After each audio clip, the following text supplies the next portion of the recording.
안녕하세요. 들문이블 안군입니다. 오늘은 일본 애니메이션을 소재로 성경에 관한 이야기를 나눠보고자 합니다. 스포일러가 포함되어 있으니 너의 이름을 보실 계획이신 분들은 먼저 보시고 다시 생각나시면 그때 들어주시는 것을 추천드립니다. 그럼 시작하겠습니다. 과거의 소녀와 미래의 소년이 혜성을 계기로 생긴 시간의 틈으로 서로 만나게 됩니다. 정확히 말하면 잠들 때 서로 몸이 바뀌게 돼 각자의 삶을 경험하게 됩니다. 그러다 더 이상 몸이 바뀌는 일이 벌어지지 않고 어느 날 알 수 없는 눈물이 흐르는 것을 봅니다. 꿈속의 마을을 더듬어 그려가며 그 기억을 추적해 가던 소녀는 알게 됩니다. 그곳이 실존하는 마을이고 소녀의 마을이 혜성의 추락으로 사라졌다는 사실을 말이죠. 게다가 소녀도 죽었습니다.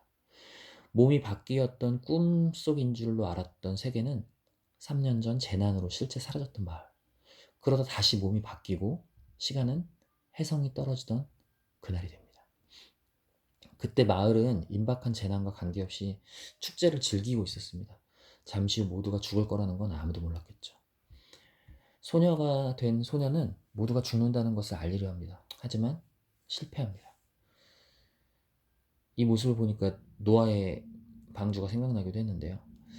소년이 설득에 실패한 뒤 둘의 몸은 다시 바뀌고 자신의 몸으로 돌아온 소녀가 직접 마을의 정장인 아버지를 설득하려고 합니다. 이 정장은 우리나라로 치면 이장이라고 하는데 정치적인 힘을 더 갖고 있는 것으로 그려져요. 되게 막 엄숙하고 무섭고 막 이렇더라고요. 어쨌든 마을 사람들은 어떻게 됐을까요? 이 믿지 못할 이야기. 곧 우리가 다 죽는다. 위험하니 피해라 하는 이야기. 지금 축제 즐겨야 되는데 하늘의 혜성은 아름답기만 한데 저게 떨어져서 우리 다 죽일 거라고? 이 믿지 못할 일, 다가오지 않을 일, 그 일. 다행히 수많은 사람들의 생명은 살아납니다. 소녀도 살아나요. 그래서 소년과 소녀는 시간을 초월한 상태의 같은 장소에 서가지고 서로의 이름을 기억하려 애씁니다. 막 잊지 않으려고 서로 애쓰지만 곧 기억에서 그 이름은 사라집니다. 다시 돌아와서 이유를 알 수 없는 눈물이 흘러내리는 뺨을 보면서 무언가 잊은 듯 살아가는 이 먹먹함에 대해서 생각하게 되죠. 일본 애니메이션 최대 흥행작, 국내에서는 비영어권 애니메이션 중에 최대 흥행작이라고 합니다. 사람들은 대체 어떤 공감 요소가 있었기에 이것에 반응했을까요? 대체 어떤 이름을 잊고 지내고 있으길래? 저는 이름에 관한 말씀으로 맺도록 하겠습니다.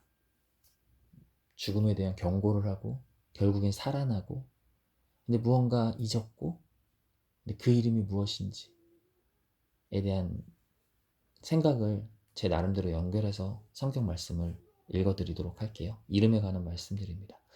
마태복음 1장 말씀인데요. 아들을 낳으리니 이름을 예수라 하라.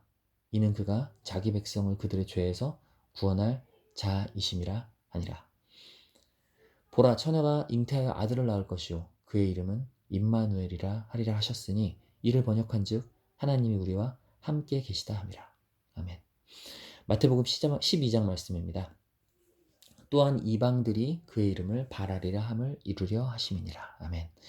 이사야 9장 이는 한 아기가 우리에게 낳고 한 아들을 우리에게 주신 바 되었는데 그의 어깨에는 정사를 메었고 그의 이름은 기묘자라 모사라 전능하신 하나님이라 영존하시는 아버지라 평강의 왕이라 할 것임이라. 아멘.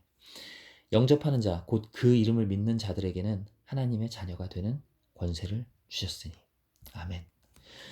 삶이 공허하십니까? 무언가 먹먹하고 잘못된 것 같은데 어찌할 바를 모르고 계시진 않으신가요? 이 말씀이 인생에 참된 평안을 주는 말씀으로 새겨지기를 예수 그리스도의 이름으로 축복합니다. 감사합니다.